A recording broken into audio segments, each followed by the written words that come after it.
സഹോദരരെ, വിശുദ്ധ പൗലോസ് ശ്ലീഹ എഫെസോസ്യർക്ക് എഴുതിയ ലേഖനം 4-ാം അധ്യായം 17 മുതൽ 24 വരെയുള്ള തിരുവചനങ്ങൾ.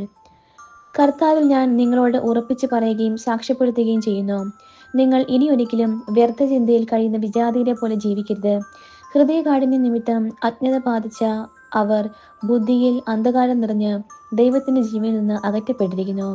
അവർ മനസ്സ് മരവിച്ച് ഭോഗാസക്തിക്ക് തങ്ങളെ തന്നെ സമർപ്പിച്ചു, എല്ലാത്തരം അശുദ്ധികളിലും ആവേശത്തോടെ മുഴുകി.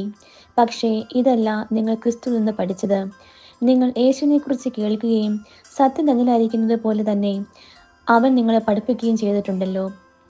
നിങ്ങളുടെ പഴയ ജീവിത രീതിയിൽ നിന്ന് രൂപം കൊണ്ട വഞ്ചന നിറഞ്ഞ ആസക്തികളാൽ കലുഷിതനായ പഴയ മനുഷ്യനെ ദൂരെ എറിയുവിൻ. നിങ്ങൾ മനസ്സിന്റെ ചൈതന്യത്തിൽ നവീകരിക്കപ്പെടട്ടെ. യഥാർത്ഥമായ വിശുദ്ധിയിലും നീതിയിലും ദൈവത്തിന്റെ സാദൃശ്യത്തിൽ സൃഷ്ടിക്കപ്പെട്ട പുതിയ മനുഷ്യനെ നിങ്ങൾ ധരിക്കുവിൻ. നമ്മുടെ കർത്താവായ മിശിഹായ്ക്ക് സ്തുതി. സഹോദരരെ, വിശുദ്ധ മത്തായി എഴുതിയ സുവിശേഷം 4-ാം അധ്യായം 1 മുതൽ 11 വരെയുള്ള തിരുവചനങ്ങൾ. അനന്തരം പിശാചിനാൽ പരീക്ഷിക്കപ്പെടുന്നതിന് യേശുവിനെ ആത്മാവ് മരുഭൂമിയിലേക്ക് നയിച്ചു. യേശു 40 ദിനരാത്രങ്ങൾ ഉപവസിച്ചു. അപ്പോൾ അവന് വിശന്നു.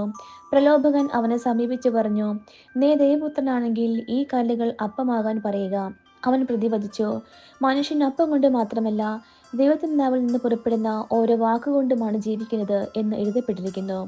അനന്തരം പിശാച് അവനെ വിശുദ്ധ നഗരത്തിലേക്ക് കൂട്ടിക്കൊണ്ടുപോയി ദേവാലയത്തിന്റെ അഗ്രത്തിൽ കയറ്റി നിർത്തിയിട്ട് പറഞ്ഞു, നീ ദൈവപുത്രനാണെങ്കിൽ താഴേക്ക് ചാടുക. നിന്നെക്കുറിച്ച് അവൻ തന്റെ ദൂതന്മാർക്ക് കൽപ്പന നൽകും. നിന്റെ പാദം കല്ലിൽ തട്ടാതിരിക്കാൻ അവർ നിന്നെ കൈകളിൽ താങ്ങിക്കൊള്ളും എന്ന് എഴുതപ്പെട്ടിരിക്കുന്നു. യേശു പറഞ്ഞു, നിന്റെ ദൈവമായ കർത്താവിനെ പരീക്ഷിക്കരുത് എന്നുകൂടി എഴുതപ്പെട്ടിരിക്കുന്നു. വീണ്ടും പിശാച് വളരെ ഉയർന്ന ഒരു മലയിലേക്ക് അവനെ കൂട്ടിക്കൊണ്ടുപോയി ലോകത്തിലെ എല്ലാ രാജ്യങ്ങളും അവയുടെ മഹത്വവും അവനെ കാണിച്ചുകൊണ്ട് അവനോട് പറഞ്ഞു, നീ സാഷ്ടാംഗം പ്രണമിച്ച് എന്നെ ആരാധിച്ചാൽ ഇവയെല്ലാം നിനക്ക് ഞാൻ നൽകും. യേശു കൽപ്പിച്ചു, സാത്താനെ ദൂരെ പോവുക.